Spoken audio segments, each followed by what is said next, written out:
Well, hello there. Thank you for checking out this episode of Raised on the Radio. I am one half of this show. I am Cole Brocato. My good friend Patrick Blair in Zoom land. How are you this morning, sir? Fantastic. I was hoping to be drinking this morning Why?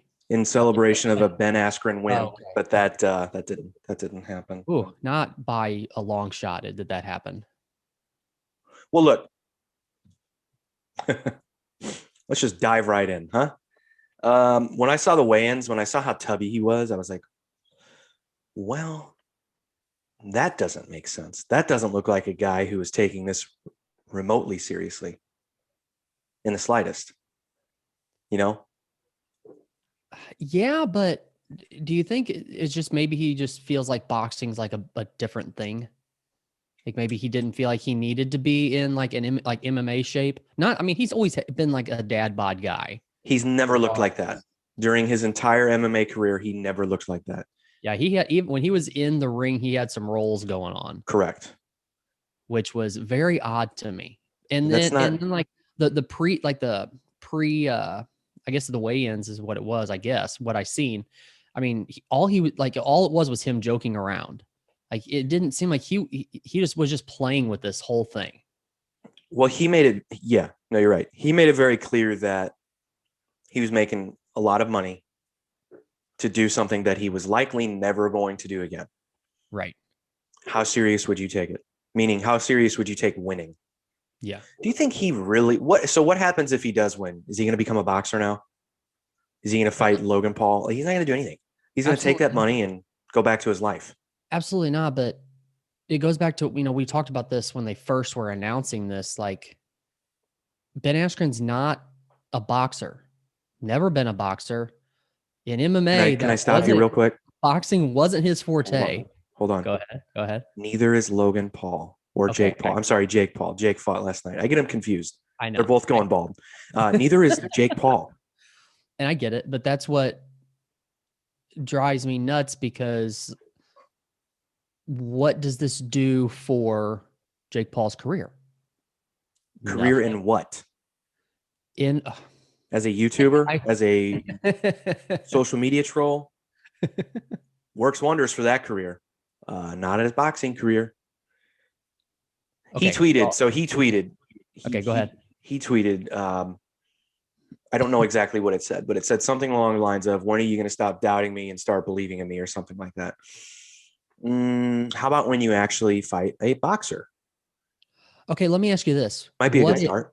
What if, so there was rumor swirling around that Michael Bisping was asked to do this fight before they picked Askren, or before Askren took it. Yeah. If Paul would have done the same thing to Bisping, would you accept Paul a little more? Or would you be saying the same things you're saying now? I would. Okay. No, I would not be saying. I would still say you need to fight a boxer. Stop pulling old guys out of retirement who never were professional boxers. They were professional MMA fighters.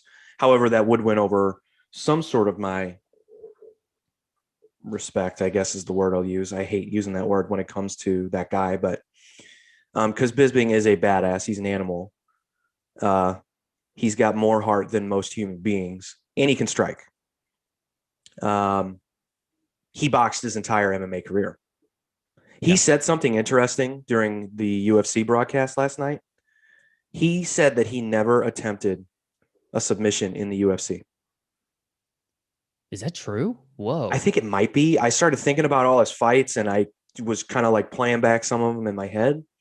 If you think about a lot of the guys he fought, if it is true, that's incredible. That's incredible. Think about some of the compromising positions he found himself in against certain guys. Vitor, Chael Sonnen, all these guys. Mm-hmm. Never but he was. I mean, that's how he fought. He kickboxed and he boxed. Yeah. When he knocked Anderson Silva down, he wanted no part of the ground. And for you, there was a time, if you asked Anderson Silva to box with you, you were a fucking lunatic. Right. You didn't have a brain. Right. But he was like, no, get back up. I'm going to box your face off now. But anyway, so yeah, if it were Bisping, whatever, fine. But let me just make one thing clear. I've said it before and I'll say it again. Even old Michael Bisping wipes the floor with that kid's face. What is his name again? Jake Paul. He needs to fight a boxer. Enough with this YouTube. That was a celebrity boxing match. That's all it was. People can say what they want. Yeah, Ben Askren fought MMA. Ben Askren also was retired, also was coming off a hip surgery. And also, I don't think he gives a fuck about boxing. He absolutely didn't. Because so I was wondering when I seen the knockout if Askren maybe like nerves got to him at all, because he just seemed awkward in there. Maybe it's just because he's never boxed before, like boxed another human being in an actual setting like that. But can I give you my theory? Uh-huh. I think the $500,000 check cleared and he wanted to get out of there as soon as possible. That's what I think. And beating up that kid wouldn't have been the quickest way out of there. That's a lot of I don't give a shit if you're willing to just let that kid give you a strong right to the jaw to where you land on your face. I really, throughout the process, I watched Ben Askren on several different shows and listened to him on podcasts. I love his attitude. I've actually always liked his attitude about fighting. He's a troll, yes, but he knows he has to be because he's not the most entertaining fighter, because he doesn't strike, because he was a wrestler. He knows how people feel about wrestling and MMA. Mm-hmm. So he had to be this way. But his attitude in the build up to this was like, yeah, so if I lose, I lose. I go back to my life. If I win, then I prove that this kid's not as tough as he says he is. But also, if he would have won, I don't think he would have proved much anyway. There was nothing to gain for Ben Askren from fighting that kid. I think the biggest losers are the boxing fans in the boxing community. We're the biggest losers in this. Yeah. Well, I was going to say the biggest, like Paul had a lot more to lose in that fight than Askren did. Yeah, financially speaking, he doesn't have a boxing career. He's not a professional boxer. You can't be a professional boxer until you fight another professional boxer. You know who would disagree with you on that, though? Don't say Conor McGregor. Nope. Not Conor McGregor. Our friend, Mr. Stephen A. Smith. Oh, Jesus. Are you ready for this? Are you ready to get pissed? I don't want to be. Go ahead. All right. So this is what he posted on Twitter after the fight. See, this has to stop. Jake Paul is not some scrub. He's a pro now. Askren, even though he's a UFC fighter, is a grappler, not a boxer. So why was he even in the damn ring? From now on, Paul needs to fight an actual boxer. He's going to hurt any non-boxer. Okay. So he's kind of saying what you are, but he's also saying he's a pro now. Yeah, he's wrong. He's wrong. And as someone who has covered pro boxing for many years or has tried to cover pro boxing, he does his best. He's fucking wrong and he should know better. He's not a pro boxer. I'll tell you what, let's give him one more celebrity fight. And this time we'll do it with a guy who's been training longer. How about he fights Mario Lopez? Jake Paul, AC Slater. I guarantee you Mario Lopez knocks that little fluffy headed dork's dick into the dirt. I guarantee it. Let's do that. Can we make that? Who do we got to talk to? Is that like a well-known thing that Mario Lopez is a He has been training for years and years and years. Really? And legitimately can hold his own in the gym. I guarantee you he fucks Jake Paul up. Huh. There you go. There's a celebrity boxing match that'll make money. Right. AC Slater versus a Paul. Done. Do it. Did you see that Logan Paul was on WWE at WrestleMania? I saw that and I was disgusted, and then I just kept scrolling. Why? And I'm not even a wrestling fan. Yeah. Huh. Okay. Let's not get off track here because Logan Paul is going to have his coming real soon. And I guess whenever he fights Floyd Mayweather, whenever that would be. What's so insanely bizarre to me is the fact that everyone's overlooking the obvious. Okay. No one likes to talk about the obvious. They want to focus so hard on the fact that this kid can fight. He threw a simple 1-2 and knocked down a guy who, let's be all honest, is the heaviest he's ever been, has never been a boxer, So much so that he was proud of it when he fought in MMA. He wanted to prove that he could win with only his wrestling and not his striking. Who was retired, who just came off a hip surgery for how many months ago? Not that long ago. Okay. Also, way bigger than Ben Askren. Way bigger. Yeah, for sure. Ben Askren is not a cruiserweight. Right. In order to be a cruiserweight, he had to eat Krispy Kremes for 3 months.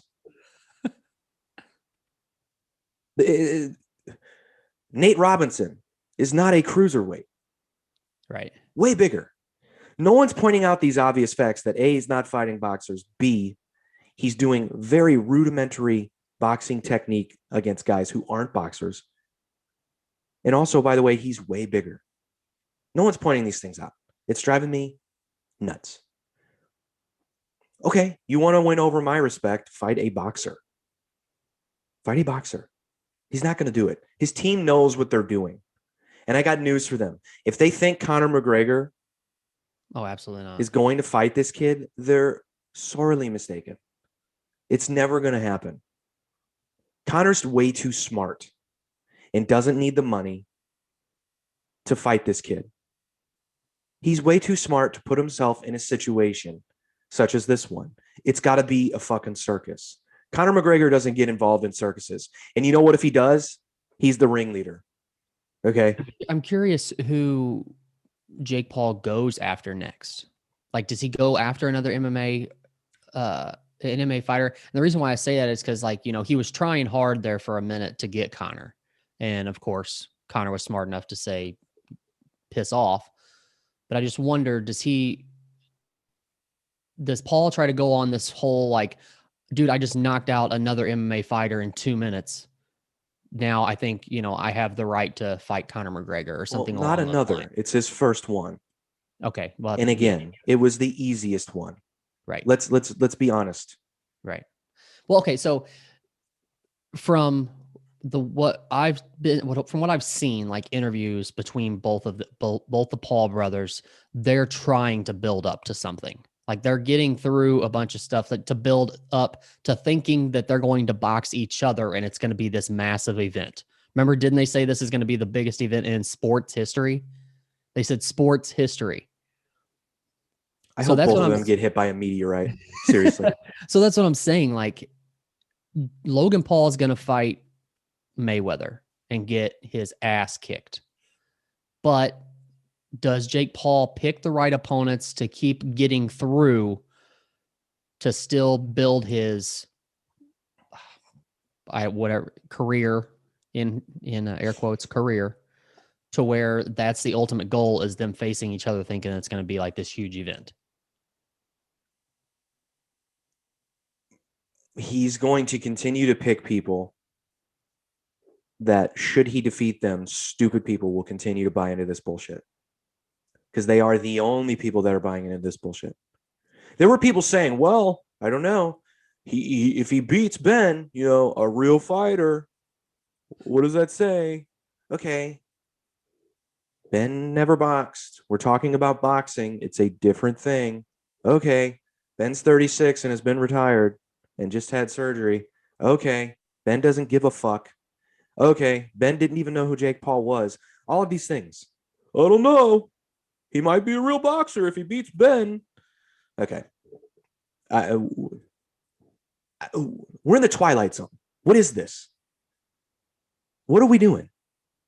Oh, you know what? He should fight Dylan Dennis because apparently that fight was made, but Dylan Dennis, he said this on a podcast, and he's been talking a lot of shit, by the way, about Jake Paul. So that seems like the most logical choice. And again, if he beats Dylan Dennis, you still don't win my respect at all that you're a boxer. Dylan Dennis isn't a striker. He's a jiu-jitsu guy. He's never been a striker. Ask any MMA guy or analyst who's watched him fight. They've pointed out the tremendous holes in his striking. But anyway, Dylan Dennis has been talking a lot of shit and did immediately after the fight, obviously. But apparently they had the fight booked, but Dylan Dennis asked for an extra month because he was injured in some way, and he had to wait. And Jake Paul didn't want to do it. That's what Dylan Dennis is claiming. I don't know. So not to shift gears too much, but like the Frank Mir fight that he lost in a unanimous decision, right? Yeah. Did you watch any replays of that? I didn't. I watched like 5-10 seconds of just him Okay. moving around with Steve Cunningham. I don't know how much he made, but shouldn't he feel like pretty shitty that he was on like the under fight or like under the Ben Askren and Jake Paul fight, and then that fight happening how it happened?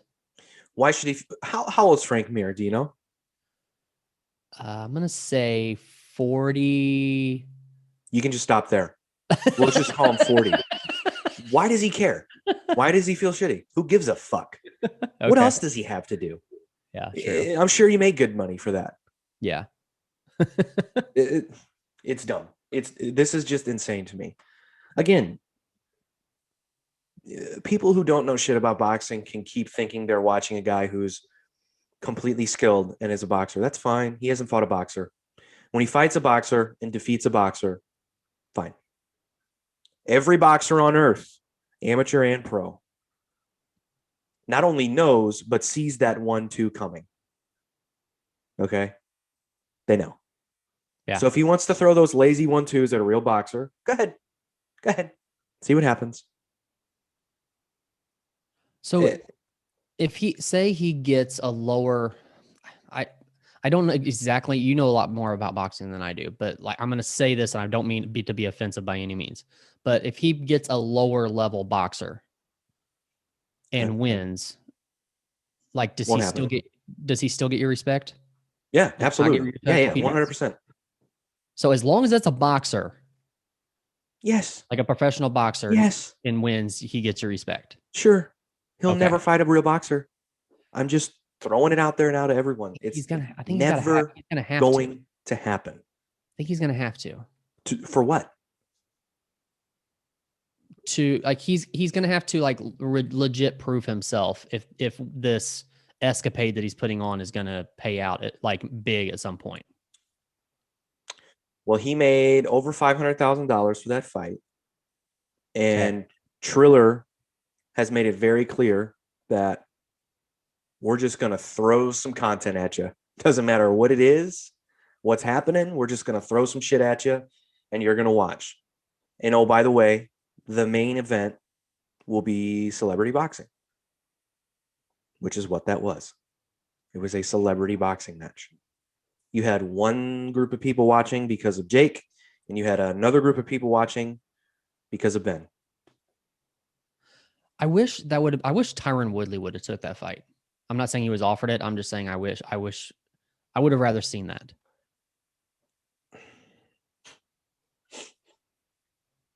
Okay, sure. The only reason I say that is because Tyron was there with Ben. Yeah, they're buddies. I know. Yeah, dude, it's unreal. Yeah, I think I find it hard to accept the amount of people that are, buying into this. That this kid can really fight. Okay, fine. He can fight for a guy who's trained for 3 years, who's not fighting other fighters. Right. There's such a big difference.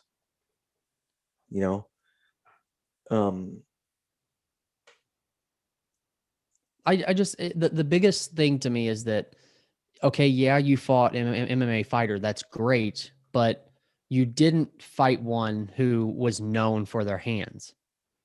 Like that would have given me a little more like I would have had a little more respect for him if that would have been the case.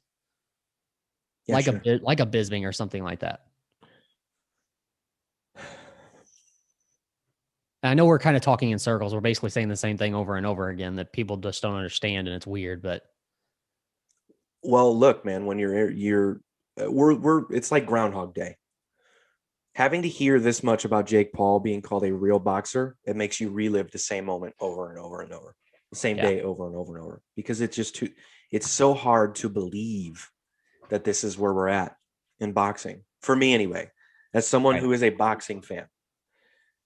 But no, he'll Let me. never fight. He'll never fight a boxer. I screenshotted this too. This was Ariel Helwani's tweet after the fight. So he said, Paul set it up with a jab and a straight right. Say what you will about Paul, but he has power. He has fundamentals. There's no debating this. The question is who's next and how far can this all go? So far, so good. Okay. I just Stating wonder. the obvious. I just wonder if he believes that though. Does he have fundamentals? Sure. Everyone he learned a simple 1-2, and he utilized it against a guy that doesn't know how to defend it because he trained for 2 weeks in between donut eating meals. Huh? I said he trained for a donut eating contest. He trained for 3 weeks in between heavy meals, full of lasagna and garlic bread and fucking dessert. But okay, that's fine. You're stating the obvious. Neat. He can throw a 1-2. I'm not impressed. Why is anyone impressed by that? Go to any gym in the country and find a kid of his age who's been training for 3 years. We'll just say the same amount of time. They can throw a 1-2. Yeah. They can do it at pads. They can do it in sparring, and they can do it in a real fight. Whether it lands the way it did, well, who's standing across from them? Right. I can't be the only one thinking this way. I can't. Look, Ariel has to cover this like he's a moron because it's going to get him attention. Right. If he goes, Jake Paul's a fraud, no one pays attention to him. But if he says that he's the greatest thing to ever live, now people look bad at him, look down on him too, because they're like, dude, really? But it's bringing in the clicks. It's true. It's all that matters. Yeah. It's all that matters. Yeah, he should fight Dylan Dennis next. That should be the fight. So, did you see the weigh-ins for UFC fights last night?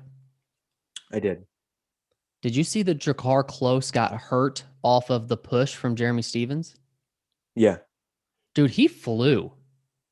Yeah, he flew out of frame pretty quickly there. Apparently, so essentially the non-medical term for what happened to him is whiplash. Oh, really? So it was a neck issue? Well, that can give you a concussion. And apparently he has a concussion from that. Damn. Did he fall or anything? I don't think he fell. I think it was just the impact and his head moving forward from the impact. Yeah, that's I wonder, how do you punish Jeremy Stevens? That's what I was thinking. That's the first thing that popped in my head. Like, what do you do to punish him? I mean, you can fine him, I guess, but that's not. I haven't ever seen anybody get hurt off of that before. Yeah, that's bizarre. Or maybe you don't. And Close just comes back and says, "Listen, it was just in the heat of the moment, one of those things, and we move on." It just sucks because they both missed their payday. Oh, Close doesn't get paid? I don't know. Does he? I mean, they didn't fight. Does he still get? It's not his fault. I know. You got to pay him, dude. You have to pay him. If they didn't, that is criminal. I don't know if he did or not. I'm not. Okay. Well, I hope he did. I haven't seen anything about that, but I've also tried to stay off Twitter today to avoid the lunacy. Gotcha. Yeah, that sucks. I like Jeremy Stevens. I do too. That seems a bit out of character. Maybe not. He's always been a pretty ferocious dude. But now, what I didn't see leading up to that, all I seen was the push. Was there like smack talk between the two, and something pissed him off, and he pushed, or was he just, or maybe he just pushed a lot harder than he expected, or maybe Close was off balance a little bit when he got pushed, and Jeremy Stevens just tweeted that he felt like he got a little bit too close. That was pretty much it. And it didn't take long for him to push him. So no, there wasn't much happening there. Gotcha. Okay. But still, you can't push a guy at the weight. You just can't do that. Yeah. So, but you watched the fights last night, right? Some of them. So did you watch Gastelum and Whitaker? No. I mean, it was a unanimous decision by Whitaker. I was just curious how the fight went. I imagine it was a good fight. From what I've read, it was a good fight. I was super tired. I had a long day yesterday, so I turned in. By the way, UFC, can we get those fights going a little bit earlier? I know that sounds. I know, right? I mean, where were they at? Were they overseas? No, They were here? Really? Here in Vegas. Huh. So the main card started at 9. And oh, by the way, every main card fight went to a decision. So it was a Damn. long Ooh. night. It was a long night. Damn. So So the Conor Poirier 3 fight is on now for July. Is that right? sure. Now, is that the first fight where we're back to like full capacity? Is that the one they're doing in Jacksonville? I think so. I guess, yeah. You would think. Okay. I'm losing interest in that fight. I'm not gonna lie.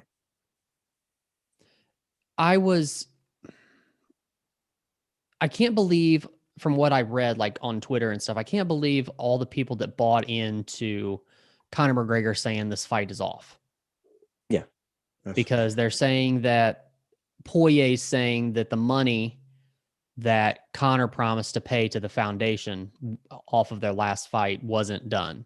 Right. Hasn't been paid. So Conor says the fight's off because he's pissed that he's like, mouthing him and down talking him and stuff. So it blew my mind how many people bought into the fact that Conor can just say this fight's off. I'm not doing it. Pretty sure there's more at play than just Conor saying I'm not fighting. Yeah. I mean, well, when Conor says something, it holds a lot of weight. Time he said he retired. Mm-hmm. I don't know if I'm just losing interest just because of that, and I don't know. I mean, I'll watch it again. Once it gets closer to the actual date, I'll get more excited about it. But right now, I don't care as much. I just don't. I don't think it was necessarily a fight that had to be made right away. And the fact that Poirier would rather do that than fight for a title is bizarre to me. But did he have a choice though? I read that he was offered the title shot and said, no, I want to fight Conor again. Really? It's a bigger payday, but I mean, Conor's a bigger payday. And then if he does beat Conor for a second time and then goes after the title, that could mean bigger payday there too. Yeah. However, if he loses to Conor, now he may be farther away from the belt. He's very far away from the belt if he loses to Conor. Yeah. Very far away. Which is kind of bonkers. You still hate this. Dude, that's what it is now, man. Because he just beat him. He's offered a title shot, but then if he fights the same guy again, and if he loses, now he's a far way away from getting that title shot again. That's bonkers. Yeah, it is because of who he's fighting. So if anytime Conor wins, he's basically he's cut in the line in front of you. He's cut the line in front of you. I know. So if I am Tony Ferguson, if I'm Justin Gaethje, if I'm Rafael dos Anjos, if I'm any of those guys, and Conor beats Dustin, I'm like, fuck. Like you really just go, all right, I'll just fight Conor then, right? Rather than be like, all right, am I closer to a title shot? Am I closer to a number one contender fight? If Conor wins, you just go, God damn it, I probably just have to fight Conor now in order to get to that spot. Now that won't last long, right? Yeah. There's only so much more time where that's a thing, but I think it still is a thing. I think it's still a thing. Now, did Nate Diaz get a fight booked? Isn't he fighting? He's fighting Leon Edwards, right? Yeah. Okay. Which again is insane. I mean, good for Leon. I mean, Nate's a name, so if he beats him, it's. So if we're talking about rankings, which we know blow balls in the UFC, but if we're talking about rankings, where is Edwards? 2 or 3. And Nate's like 15 the last time I seen. I don't think he is. He's not even top 15 now? He can't be. Probably because there's been so many fights and he hasn't fought in forever. Yeah, let me look him up. That's nutty. Yeah, it's stupid. I mean, it's good for Leon because he still needs to get. He's just no one knows who he is. It's not his fault necessarily. It's been bad luck. So Leon's 3. Okay. It's Usman's champ, obviously, Colby Covington, Gilbert Burns, Leon Edwards, Masvidal, Stephen Thompson, Vicente Luque, Chiesa, and then I'm going down. Nate's not ranked. So again, wow, is it bad if Leon loses to Nate? Like, he probably doesn't fall far. You wouldn't think. But if it's not Nate and you lose to an unranked fighter, you're kind of fucked, right? Right. I don't know. So what if you had to make a prediction? What's your prediction with Usman and Masvidal? Usman does the same thing he did in the first fight. That's what I kind of Just expect. pins him too. against the cage and just beats him up. Yeah. I think strength's going to be a huge factor in that. Yeah, I think so. But I just Masvidal tried to do that step in right hand in the first fight that knocked Darren Till out. Mm-hmm. And it landed, but it grazed him. But it was almost like Usman was waiting for that one shot, and he goes, all right, now that I've seen it, I've timed it, I know when it's coming and how it's coming. And I think from there was like, as soon as I saw that he did that and missed, and then the second time he did it, or the first time he did it, he barely touched him, and then the second time he did it, he missed. I was like, ooh, well, to me, that was the weapon that he had that could surprise Usman. Gotcha. I don't know. Yeah, I mean, Masvidal's tough, but I just think Usman's just his style is just, it's a bad matchup for Masvidal. Yeah, true. Now, if Usman gets crazy and wants to stand with him the entire time and doesn't want to utilize the grappling at all, doesn't want to do what he did in the first fight, then he could be in trouble. Yeah. Masvidal's a better stand-up fighter, but he's got to get in range. He's got to find a way to do it. I still think Masvidal should have fought Covington, but whatever. I don't think we're ever going to see that fight. I just think I think it's a bad matchup for him. If it's not for a title, why do it? I haven't heard anything from Covington in a while. Good.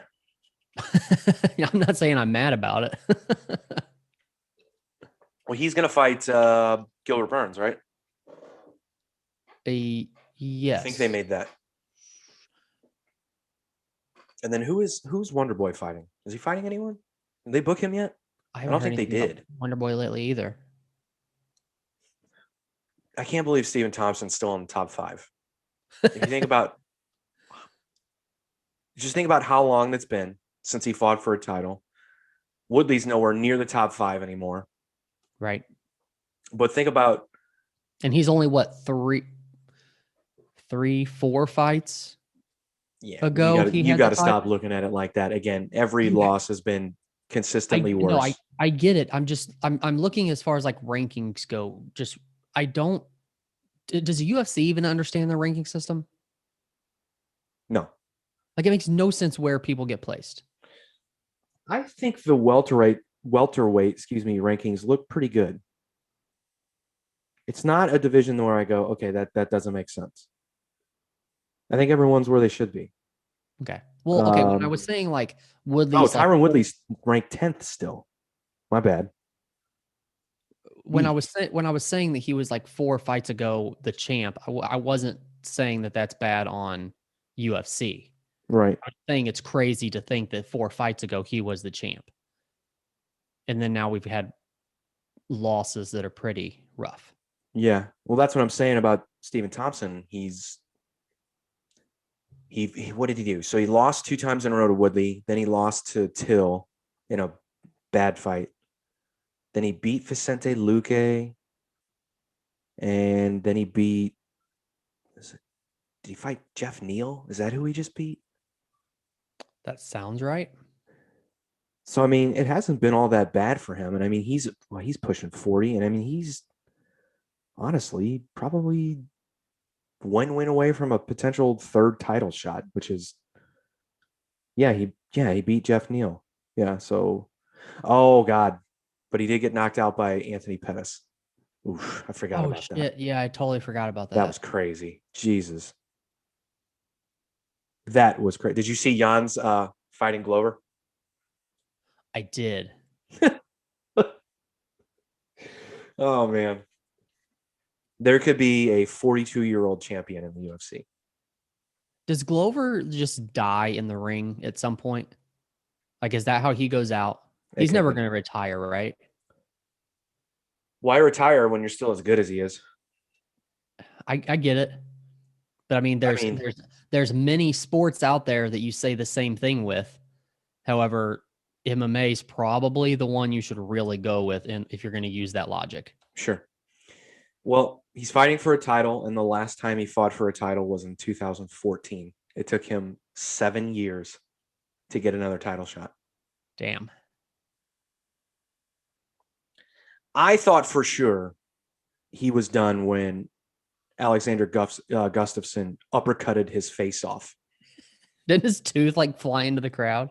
I thought he was done.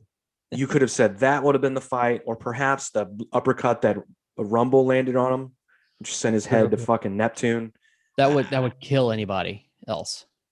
How you keep fighting after those two losses, and then not only do you keep fighting, but you find ways to win and you beat really good competition.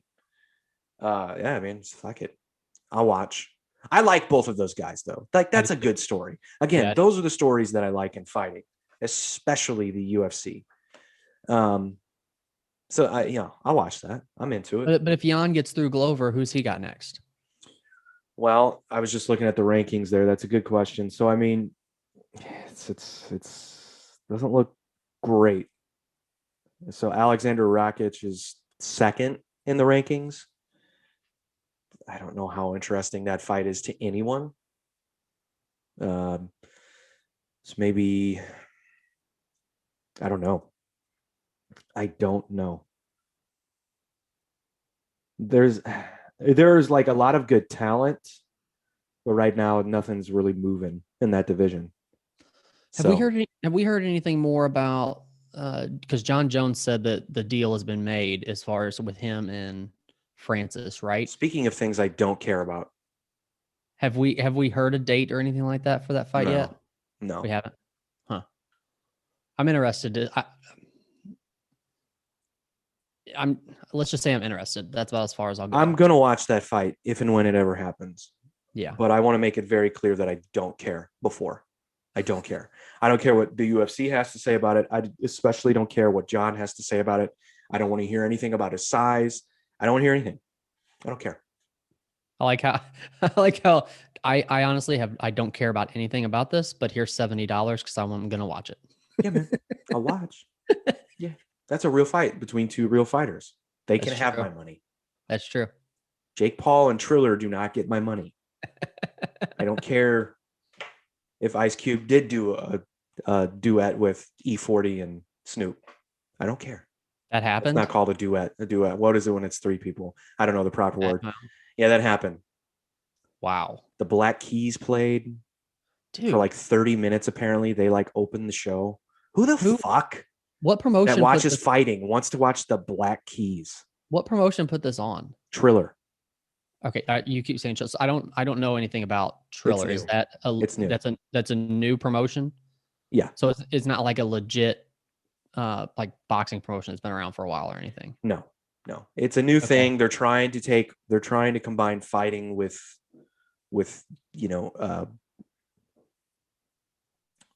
I guess, for a lack of a better way of explaining it, youth culture or urban culture or entertainment.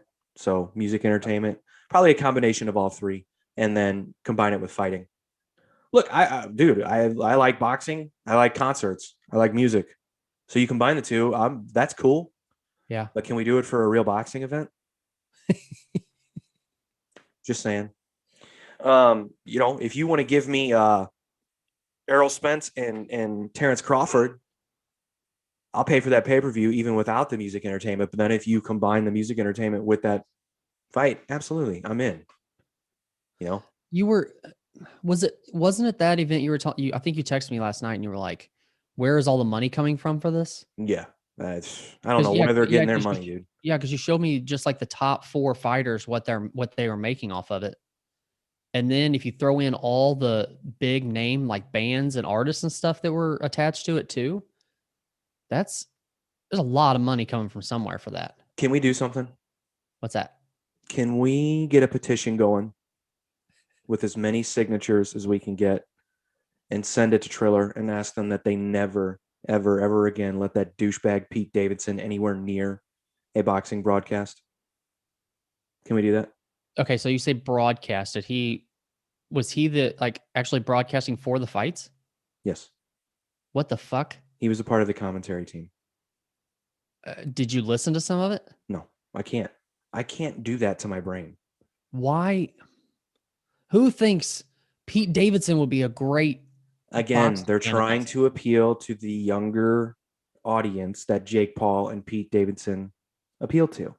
Okay, so I wonder if Pete Davidson has any kind of a background with boxing or He does has like not. Zero.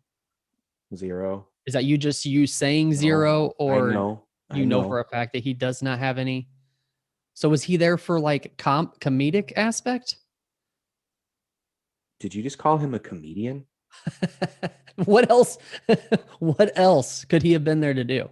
Well, yeah, he's the commentary. He's a funny guy. He's a young guy. He's hip. He's hip. Okay. He's down. Okay. That's why he was there. Okay. He called Ben Askren a tool during the broadcast, and Ben Askren tweeted like right after that. He was like, "I dare him to come to my dressing room," something like that. Dude, that headline would be epic though. This is again, this is the culture. Ben Askren assaults Pete Davidson I in would his love every locker room. moment of it. I would retweet it for weeks. I would watch it for months. Oh, I would talk about it on this podcast for years. We would just relive that moment every podcast. This is the culture now. I sent you that video. I took a video of Sports Center. Yeah. And I cannot for the life of me remember what fight it was, but they were doing their top 10 and one guy just knocked a guy out cold. And the Sports Center lady was like, nighty night, don't let the bed bugs bite. And I was like, hey, asshole. He didn't strike out. He didn't miss a game-winning shot. He didn't drop a touchdown pass. He got knocked out. It's a different thing. It's a different thing. Don't mock him. Yeah. You know?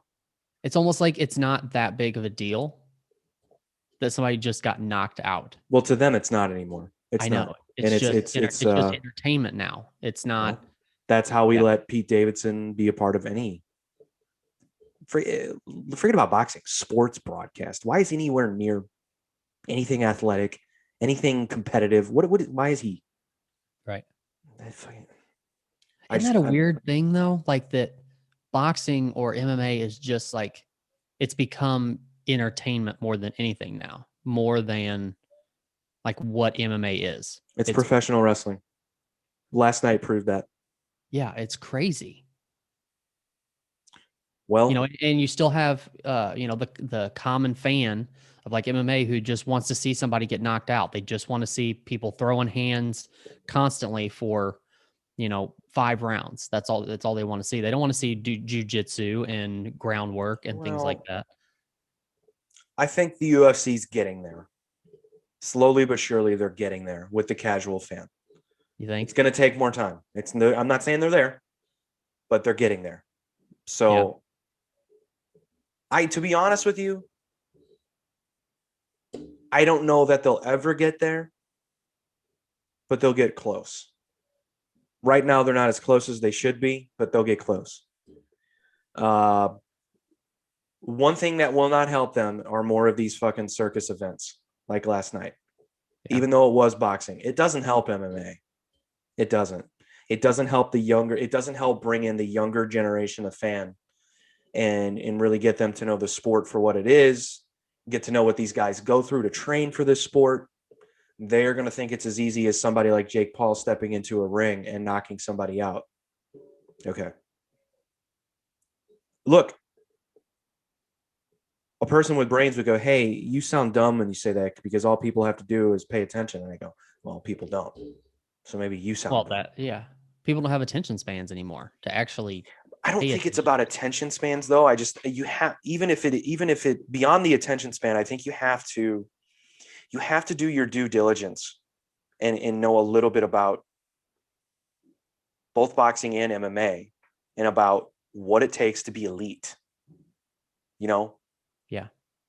Well, I think people just look at stuff on the surface level when it comes to that because of the entertainment factor.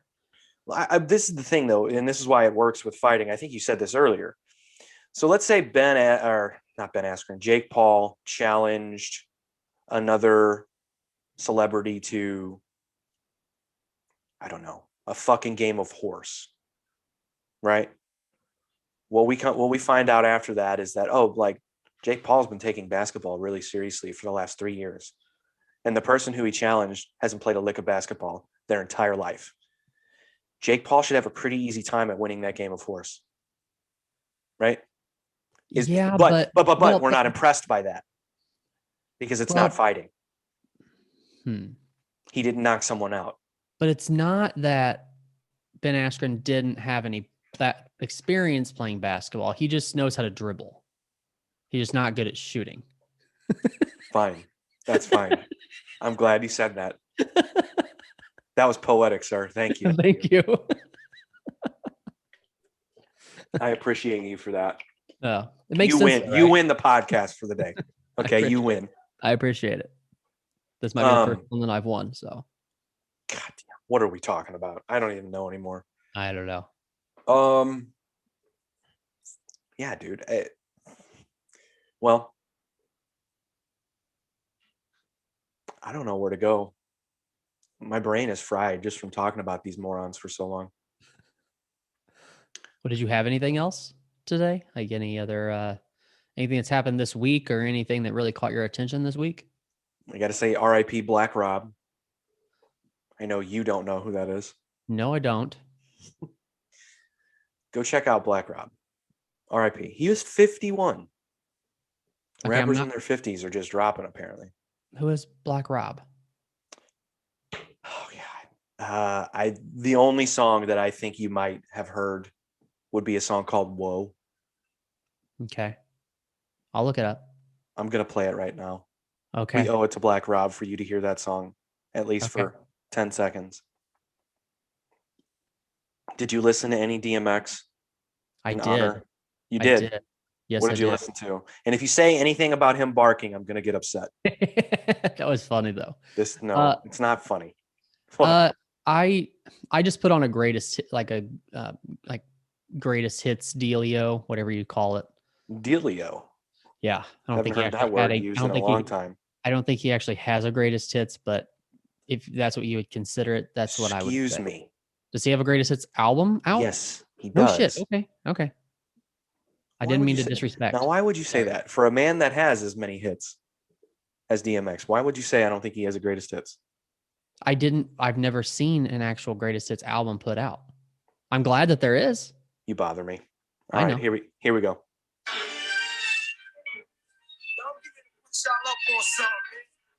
Yo, when you see something ill, you know what I mean? That shit is woke. Anything ill you see is woke. Nigga have a big 6 at the curb, that's woke. Especially if he got the fully equipped kid on it, it's woke. Like, you know what I mean? Like, yo, I had this bad bitch uptown, she was woke. Had me fucked up in the head, I mean. I don't think I've ever heard this. You haven't heard that song? I don't think so. Okay, go check out Black Rob. Okay. How dare you? Remember when rap intros were that long? Maybe I guess they still are, but give me some examples. Like who would have intros that long?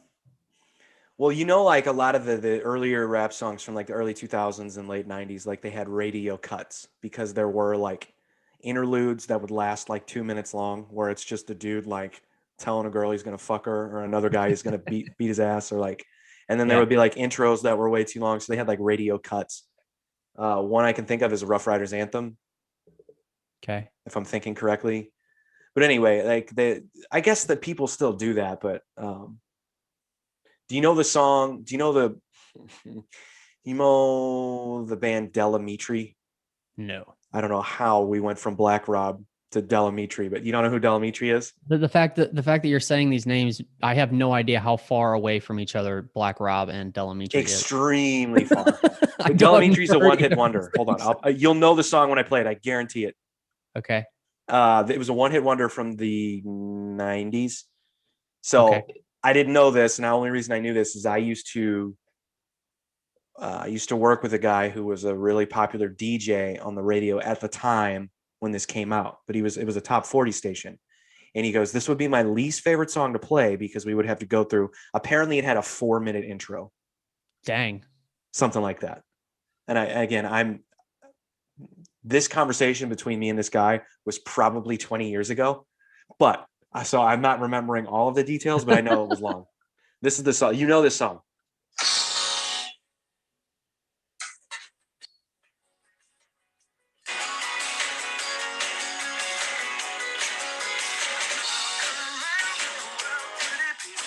Dude, You don't know this song? I know the song. Okay. So this was, you said this was 90s? What?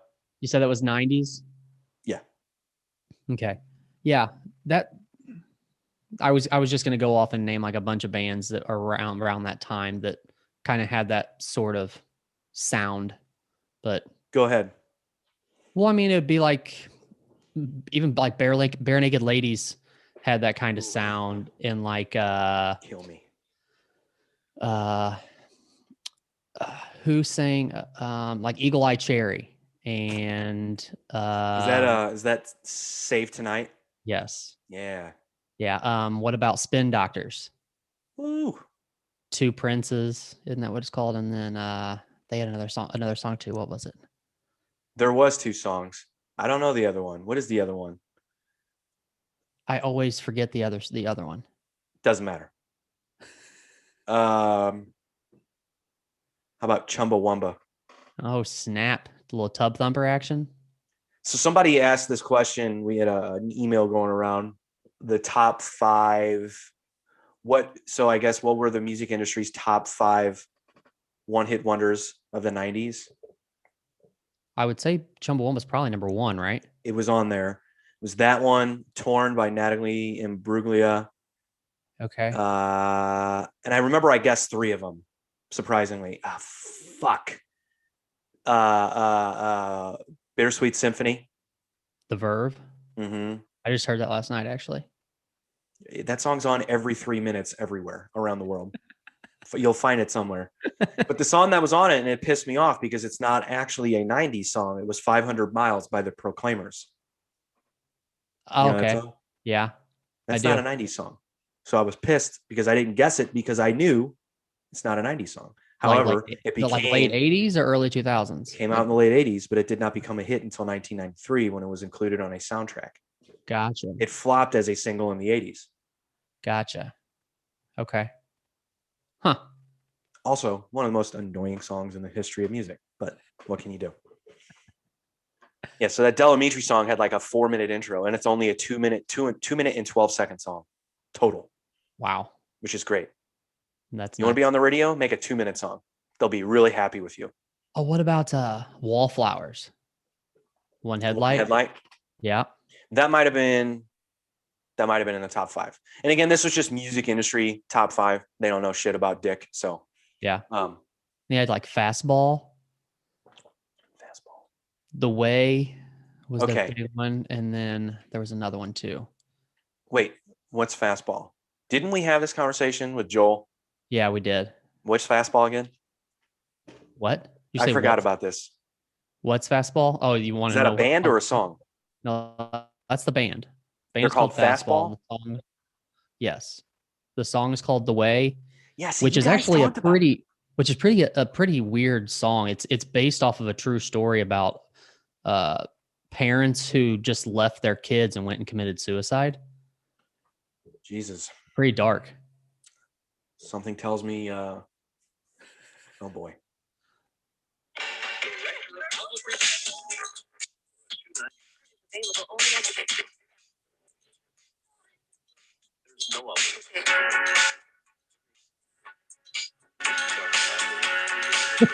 You're gonna vomit. I hate this song.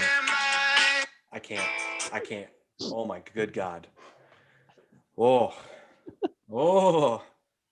Yeah, that's so funny. Yeah, that's a really peppy, happy song. I was watching That Thing You Do the other day. That's a great movie. Is that the one with like Tom Hanks? Yes, man. Okay. Yes, dude. The Oneaters, that movie. The I Oni. haven't seen the movie since like high school. That's not a movie you watch one time in your life and then forget about for many years. That you watch that, you really bother me. Jesus. Why do you always make me ask what you do with your time? Well, anyway, it's one of my favorite movies about the music industry. Really? Yeah, 100%. It is really good. And that's where, I mean, one hit wonder, that's the idea. You have a band that just kind of happens. The song happens, it's a hit, and then they break up. It's just disappear forever. But I remember there's a scene in the movie at the end where, eventually the demise of the band, where, Tom Hanks's character is basically explaining, like, we need something peppy, we need something happy, something snappy. And I think he goes, yeah. He goes, I don't want any of this lover's lament crap. So I just made me think of that, because that song is about something heavy like that. A lot of 90s songs were, though. Like what was it? Runaway Train was about kids. Oh, Soul Asylum. Yeah, and there was a lot of dark shit in the 90s, but yeah, a lot of them became pop songs. It's kind of crazy. Most Nirvana songs that were, big songs, the actual imagery and the things he was saying, the message was dark. Yeah.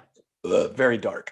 But he had a really good way about writing pop songs, man. I mean, he took a lesson or a page out of the Beatles book, man. He just, here's 4 chords, I'm going to make it as catchy as possible. And, they were just able to make it rock harder, I guess. I don't know. Right. But yeah, That Thing You Do, that's a really good movie about the music industry. I'm trying to think of other ones that I think are good. I'm sitting here going through my head about the other more 90s songs that were hits. What about the New Radicals? You Get What You Give. That's a good one. That's a really good song. That's a good song. I'm Too Sexy, Right Said Fred. Don't know why I thought of that one so quickly. So when this person, or when this email chain went around, and I was like, hang on before you move on. I don't want to forget this one. Was Harvey Danger 90s? Yeah. Fuck yeah. Like Paul Sitta? Hell yeah. Okay. That's a great song. Harvey Danger is actually a really good band. They've put out some really good stuff. I haven't heard anything else besides that. No one has, but they've done it. They put it out. Okay. What about Local H? Remind me. Oh, come on. Shoot. I don't remember. They're actually playing I think Blueberry Hill here soon. Yeah, they're coming back. They're coming through St. Louis playing like small clubs. Well, that's a good one to play. The Duck Room is one of my favorite rooms to play in St. Louis. What is that song? Love it. I'm looking it up now. Pull up. Bound for the Floor? High-fiving motherfucker? Yes, that's it. High-fiving motherfucker? Yes. That's their most popular song? Yeah, well, I know nothing about these guys, apparently. There's not much to the song, really.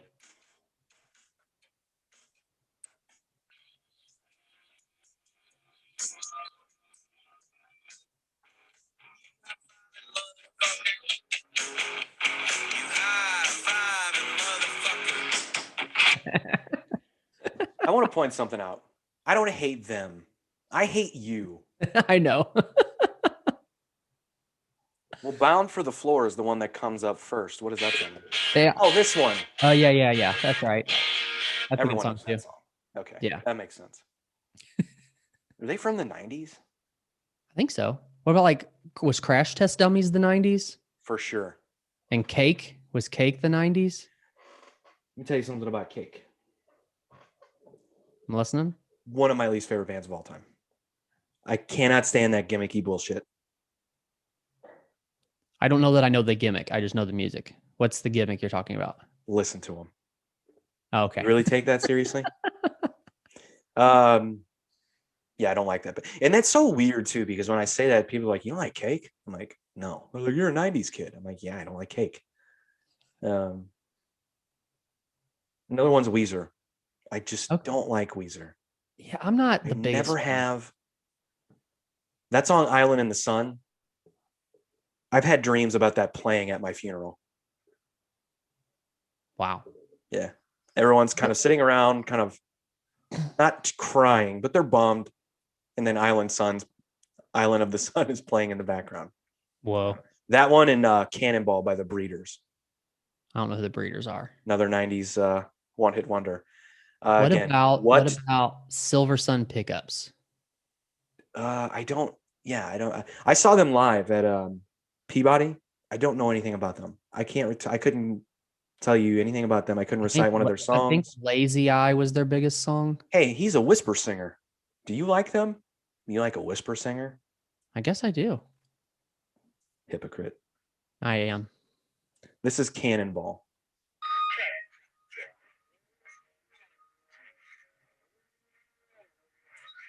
I like seriously have goosebumps right now, but in a bad way. The song makes me cringe. I don't know what it is. Get to it already, would you? Oh, okay. Yeah. Okay. I gotcha. Do you remember the Yeah Yeahs? Yeah, I like them actually. Really? Yeah, they're really. What was their big song? uh, Maps? Maps is their big song, right? Yeah, they're really good live as well. What about, were you a Radiohead fan? No. No? Early Radiohead from the 90s. Sure. I mean, because of the time and just, but no. Okay. No, they're one of those bands too, where their fan base really just makes you dislike them. It's kind of like Tool fans. Tool fans are the worst. Is it Like just, at some point you just have to go, hey. There are other bands besides Tool. Shut up. Wear a different shirt. Shut up. Okay. Oh, by the way, you have a dick on your shirt. I don't know if you knew that. Yeah, their fan base is wicked annoying. okay. I think Finn McKenzie did a video on that. It's just like bad fan bases. I mean, Metallica is another one where people say the fan base is annoying, but I don't really see it that way. Every Metallica fan I know is pretty chill about it. I think it's just like a given. Like you should like Metallica because they're awesome. They're pioneers, but they're not like crazy, like in your face, screaming Metallica in your face. There are people like that, or like the people that yell Slayer at live shows. Right. They should all be taken to a dark room and some kind of torture performed on them. Or the people that yell like Leonard Skinner or play Skinnerd. Do people yell that, or did I just make that up? People do that, right? No, I think it's Freebird. Freebird. Yeah. You're close though. I mean, it's the band. I'm trying to think of that other 90s song that was on the, and I was like, yeah, that one doesn't really, I think I said them all. But then I looked at, so anyway, my point was, then I looked at like the top selling songs, one-hit wonders of the 90s. Like there's like Baby Got Back, Ice Ice Baby. Right. There was another one that was really surprising that I can't seem to remember now, but all of those songs, like the music industry people picked, like, cause they were like deep. They were like good songs, good artistry. And it's funny, the person that emailed that to me, I go, well, what is this? How are we creating? Is it top selling? Because I think if it's top selling, I could name all 5. He goes, no, it's music industry people's top 5. I'm like, well, they don't know anything. So this could be anyone, How about the Macarena? Yeah. The Mambo number 5. How about like Livin' La Vida Loca? You have to take things to a weird place always. I know. But I don't think he's not a one-hit wonder. He had another song that was a hit. Yeah, that Shake Your Bon Bon, is that right? So you don't know who Black Rob is, but you know Absolutely. Ricky Martin singles. Absolutely. What boy band is he from? That I don't know. Menudo. Huh. What was it you said before I gave Ricky Martin examples? I have no idea. What band? What did I? You mentioned a band. clicked in my head, but I don't remember what you said. I don't either. Damn it. You said Ricky Martin, and my whole entire existence shut down. What You gotta think, man, like when I was like, I got into like harder rock and stuff after, probably not until like I got into like freshman, sophomore year. Yeah. But like my late elementary, early middle school was like Z1077 days. Okay. So who are some of the artists Which that was really a made lot an of like, impression on you? which was, I wouldn't say they made an impression on me. I'm just saying that's the kind of music that, like the poppier type music at that time. So you don't listen to pop music now? I do, but not like the same. Oh, I Just watched a would've been video playing back about how then. Justin Bieber ripped off a band. Hang on. So apparently Justin Bieber, I guess it's his newest single, which by the way is a pretty good song, but apparently he ripped off Toto in that song. Really? Yeah. But let's be honest. How many pop artists have ripped off or have similar sounding chord progressions, anything like that, as an artist from their era? Who was it? Was it Weezer that just put out Africa by Toto? Why? I don't know. I'm not really sure.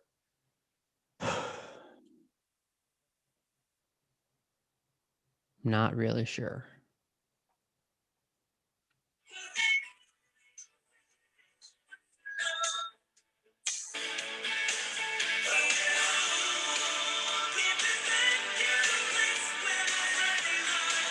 Now, this might sound familiar to you, maybe because it has the standard 4 chords of rock, right? It has the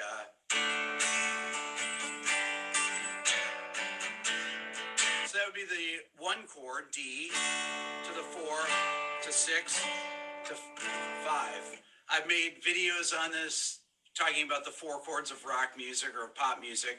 So it sounds familiar because of that. Let me play it again for you.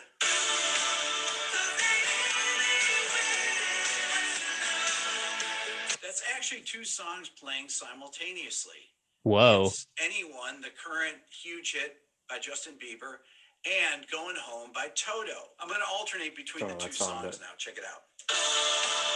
Toto, Bieber. Toto, Bieber.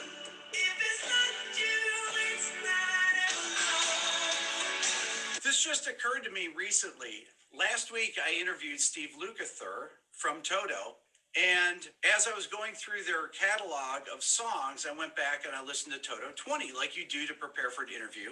And I listened to it, and I realized that that's exactly like the Justin Bieber song.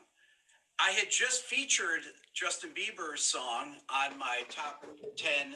Now, do you think that's really how he discovered this, or do you think he spends all of his time trying to call out pop artists for this shit? Yeah, that sounds like that's exactly what happened. Yeah. But there are guys, I mean, this guy's a musician. We'll say his name, Rick Beato. He has, guess how many subscribers he has on YouTube? Is this all he does? Yeah. Well, he does music videos. I mean, he does like instrumental, like instructional stuff too, and like interviews artists. But so just guess. If you had to guess how many subscribers he has on YouTube? 400,000. 2.25 million. Holy balls. This video I'm watching here has 600,000 views. Wow. 27,000 likes. Anyway, so you kind of get the point. But it made me go, well, that is similar, but you could do that with so many songs. There are only so many chords, dude. There are only so many notes. Yeah, you're gonna find shit that's similar. I don't know if it was just a 90s thing, but it seems like to me that 90s is the more times where I've heard it in 90s music, but like, and I don't have any off the top of my head, but I know that there's like quite a few songs that if the beginnings start, if I listen to the first like 4 seconds, this could go any like 2 or 3 different ways as far as what the song's going to be. You know what I mean? Like the opening to a song is a pretty dang close to the opening to one or two other songs around that same time period. Yeah.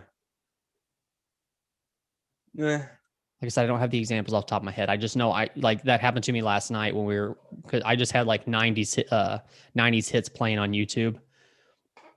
Just while we were doing saying there were stuff. several songs from the 90s that had similar intros. Yeah. To where I literally listened to the first few seconds and I'm like, oh, it's this song. And then it ended up being this other song. Like, whoa. Yeah, I mean, there are hundreds of songs from the 90s from like grunge bands, and I hate using that term, but are alternative bands that have a similar intro to Black Hole Sun. Yeah. Like, oh, snap. The Butthole Surfers. What about them? We were naming bands a while ago.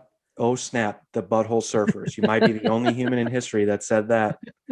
I'll take that. I'm fine with that. Yeah, so I mean, those songs are that's similar, I guess, but like, I don't know. Did he rip them off? Oh, but the interesting thing about that is he looked up the Bieber song. That Bieber song had 9 writers. Damn. It took 9 people to write that song. And that's kind of the way pop music is today anyway.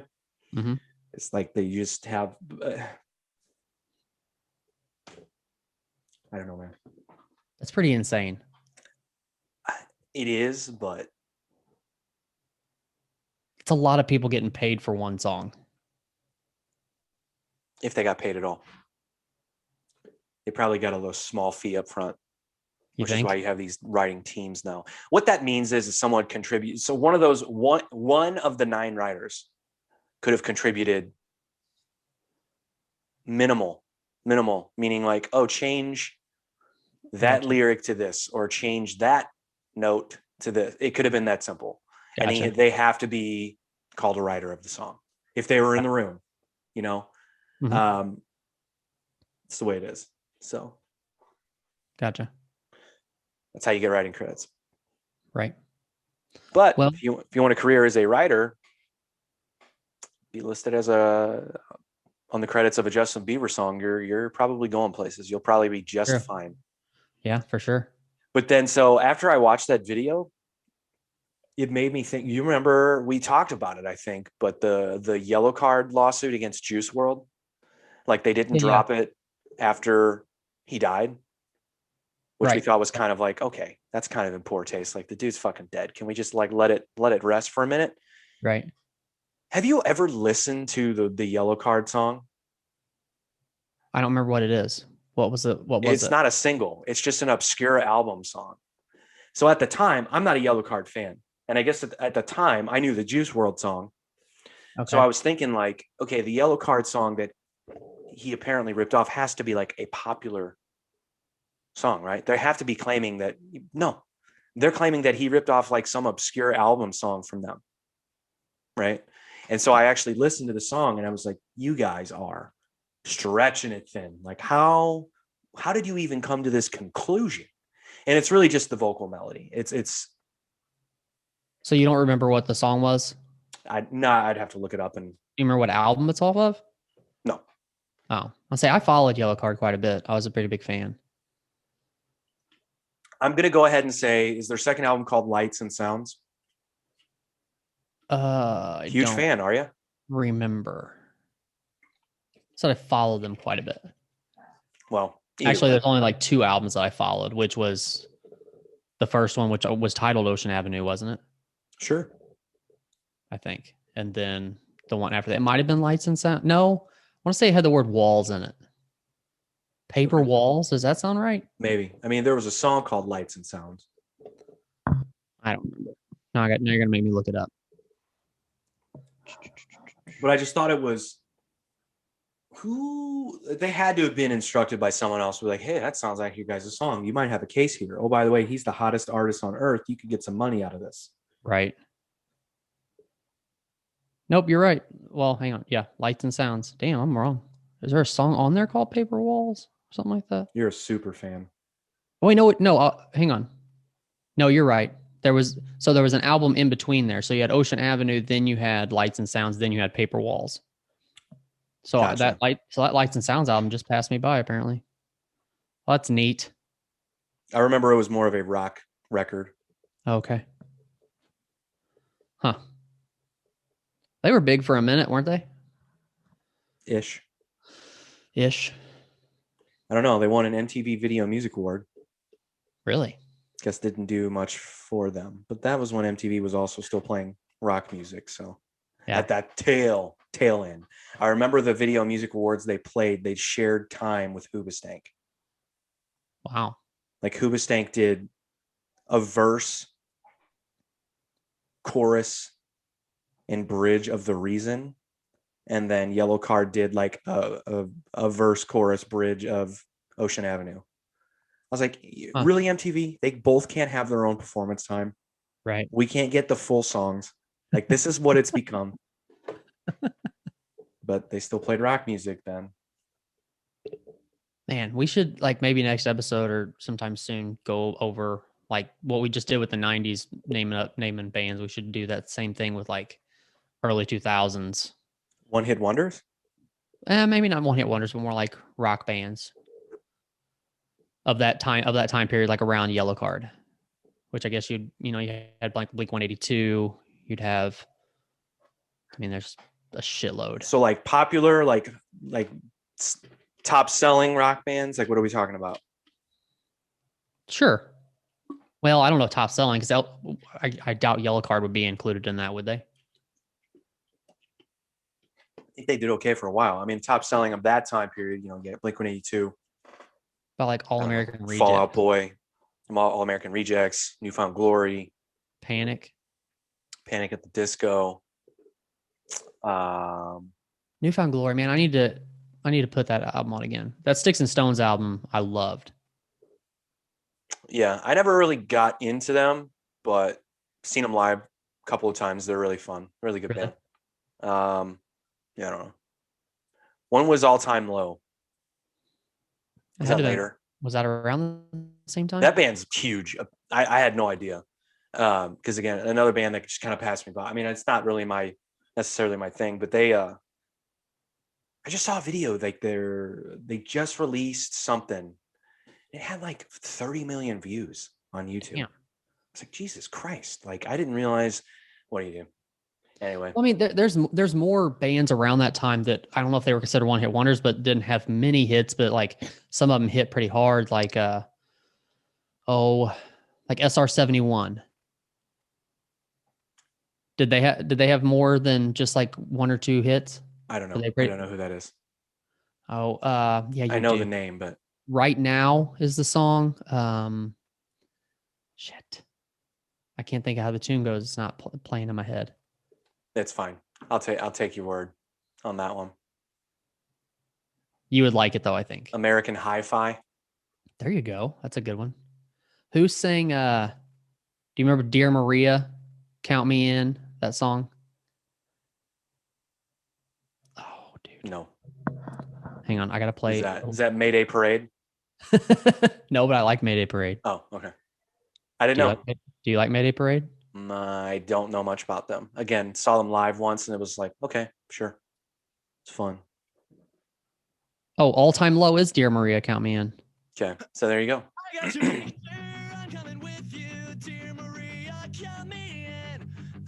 This is...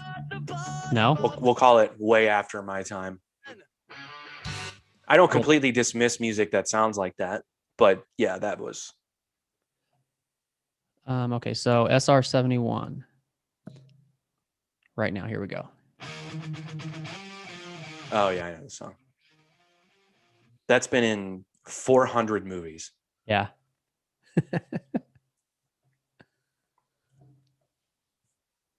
What was the OK Go? Is that the band or the song? Isn't that a band? OK Go? I don't know. Let's find out. Dan, dan, dan, dan, dan, dan, dan, dan. Okay. I don't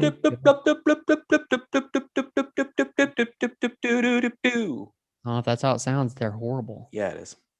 You know what? Did you say what the song was? No. You're talking about? Here she goes. Here she goes again. Here it goes. Okay. Here it goes again. Here it goes again. Doom, doom, doom, doom, doom, doom, doom. Something like that. Yeah. Exactly what I just mouthed. This sounds a lot better than what you just mouthed. Okay. Yeah. Doom, doom, doom, doom, doom, doom, doom. Wait, who sang the song? Or was that song? Hang on. I gotta play it again. Bam, bam, bam. In the video, they were on treadmills.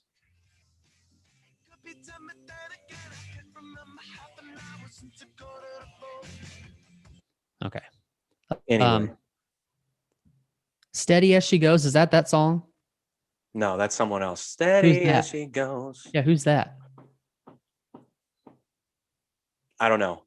That's more like a White Stripes band, I feel, and that's Yeah. that whole the thing. Raconteurs. Who? The Raconteurs.